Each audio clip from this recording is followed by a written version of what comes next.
First car I ever owned, 1974 Camaro, actually. My first car was a very small full drive called an Isuzu. A 1986 Ford Ranger pickup truck. It was a black Mustang GT. My dad owned a Ford dealership, and I always wanted a sports car. Thought it was cool. Had a little 80s mustache going on. I mean, a little Burt Reynolds style stuff going on there. When I started driving for Chevrolet, I would park that Ford up towards the front of all the transporters where all the Chevrolet folks would see it. And it wasn't long until I had a nice new Chevrolet truck. Very nice, Jimmy. Such a huge car weekend in the Motor City. This is the Woodward Dream Cruise. 30,000 muscle cars, classic cars, and street rods cruising Woodward Avenue. Better than 1 million spectators looking on. Here at the Speedway, they've even gotten into the swing of the weekend. Race sponsor 3M putting on its own classic car show here at the track.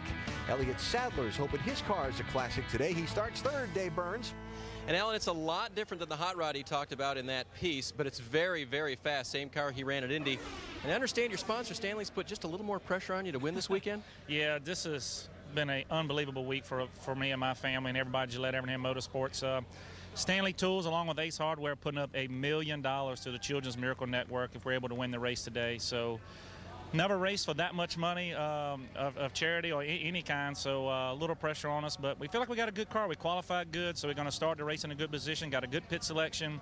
I think we're going to have a pretty good day today. And Alan, when we started our conversation, he started out with, I didn't sleep a wink last night. I think he's excited. $1 million to the charity if he can win. That's pretty good. Now, he's going to need some good fuel mileage if he's going to win this race today. One of the things that just seems to come into play more here in Michigan than at most other tracks is fuel mileage in deciding winners. Why more here than most other places? Well, there's a couple of reasons. Well, first, it's a 2-mile racetrack, and unlike Talladega and Daytona, you're not doing a lot of drafting, and there's not only just 2 single lines of traffic. You have 4 or 5 alleys that you can get into here, and there's not many cautions in this race. You'll see a lot of long green flag runs, so guys have to be really smart, but it's hard. You get those big V8s wound up, those things are breathing, sucking in all that air, sucking in all that fuel. Those hot rods are rolling, baby. I'll tell you all about fuel mileage. You want to know about it? Makes me sick as a driver. I can't stand fuel mileage racing, man. I've lost so many races running out of gas you can't see straight. And at this particular track right here in Michigan, if you run out of gas at start-finish line, you probably won't make it back around. Yeah. I want to race, man. Yeah. I want to stand in I want to pass people. I don't want to save. All you need is a few cautions, though. If you have a few cautions throughout the day, then that just takes care of it. But there's just not many cautions because there's not big packs. That's tough, man. I hate that. Dale Jr. won the race. A motor wasn't even running. That's right. He in June used to shut the car's engine off and coast around under the caution flag trying to save fuel. That was one of the tricks that allowed Junior to get the victory lane then. But doesn't it use more gas to restart the car once you've shut it off? Not so, says Tim Brewer, our Chevy cutaway car. Tim?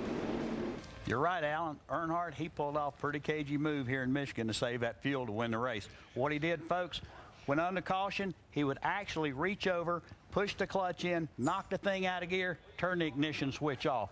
It actually coasts maybe even a quarter of a mile. But you do that 3 or 4 times per lap, you're going to save a little fuel. But to restart the engine, rather than pump the gas, turn the ignition on and hit the starter, all he would do is reach over, push the clutch in, pull it over in high gear, let the clutch out. That'd fire the engine up using the fuel that's in the cylinders. Rather than pump that gas pedal, thinking man's game, that's the reason Earnhardt won that race here on fuel mileage. All right, Tim, a couple noteworthy performances from qualifying. David Rudiman delivered for Big Brown. He starts 7th today, hoping to turn around a rough stretch that's seen him finish in the 30s the last 3 weeks. And Regan Smith, the young New Yorker with his 3rd top 10 qualifying run of the year, looking for his first ever Sprint Cup top 10 finish.